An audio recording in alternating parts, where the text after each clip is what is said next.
Hello everyone, देखिए आज का हमारा टॉपिक रहेगा relation between current and drift velocity. ठीक है, इसका रिलेशन निकालने के लिए क्या करेंगे, सबसे पहले एक कंडक्टर लेते हैं। ठीक है, जिसकी लेंथ क्या होगी L और यूनिफॉर्म क्रॉस सेक्शनल एरिया क्या बनेगा A।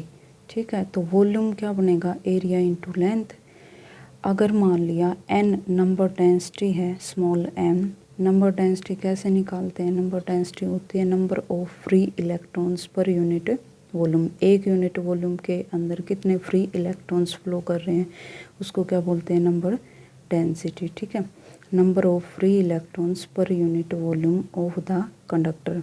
और कंडक्टर के अंदर जो फ्री इलेक्ट्रॉन्स होते हैं वो कितने होते हैं पर यूनिट वॉल्यूम 10 की 29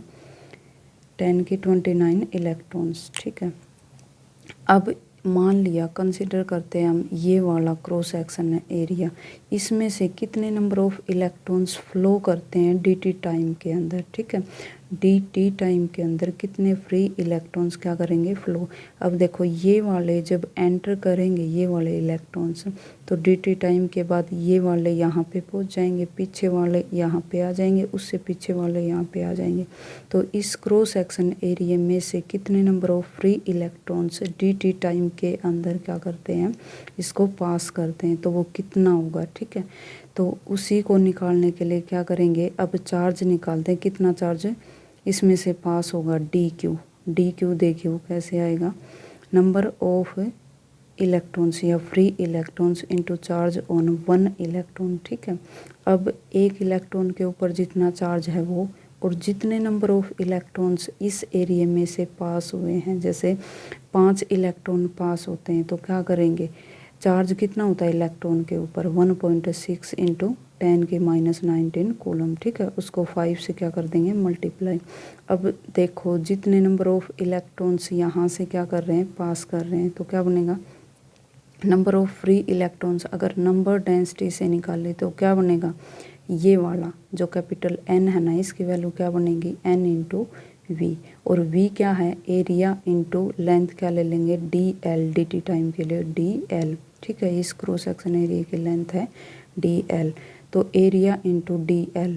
तो देखो N क्या है नंबर डेंसिटी इंटू एरिया, और ये क्या है DL की वैल्यू। ठीक है, ड्रिफ्ट वेलोसिटी किसके इक्वल होती है, वेलोसिटी डिस्प्लेसमेंट अपॉन में टाइम, और वो डिस्प्लेसमेंट या डिस्टेंस जो भी है DL की वैल्यू किसके इक्वल हो जाएगी, drift velocity into time dt के लिए। ठीक है, और चार्ज ऑन इलेक्ट्रॉन, तो ये क्या निकल के आया कि जितना चार्ज इस क्रॉस सेक्शन एरिया में से dt टाइम के अंदर पास हो रहा है वो निकल के आया है dq की वैल्यू। अब हमने क्या निकालना है, relation between current and drift velocity.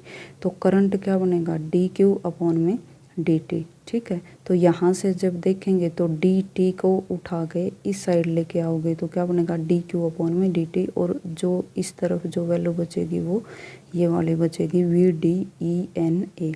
ठीक है, या तो यहीं तक कर लो, रिलेशन आ गया ये करंट और ड्रिफ्ट वेलोसिटी के बीच में। अगर आगे करो तो ये जो VD की वैल्यू है ना, VD की ड्रिफ्ट वेलोसिटी जो पिछले लेक्चर में बताया था, VD की वैल्यू क्या आई थी E अपॉन में M और टाउ एवरेज। ठीक है, और E अगर देखें पोटेंशियल ग्रेडियंट के फॉर्मूले से तो क्या होता है V equals to E dot L। ठीक है, तो यहाँ से जब E की वैल्यू निकालेंगे तो क्या बनेगा V अपॉन में L हो जाएगा, तो E की जगह V अपॉन में L। ठीक है, तो ये क्या है ड्रिफ्ट वेलोसिटी। V क्या है पोटेंशियल डिफरेंस, L क्या है लेंथ ऑफ कंडक्टर, M क्या है मास ऑफ इलेक्ट्रॉन, और E क्या है चार्ज ऑन इलेक्ट्रॉन, और टाउ क्या है एवरेज टाइम। ठीक है, तो ये वाली वैल्यू उठा के VD की जगह पे ये वाली वैल्यू पुट कर देंगे, और NNA ये हो जाएगा। अब इसको सोल्व करने पे ये बनेगा। ठीक है, ये वाली वैल्यू ये होगा।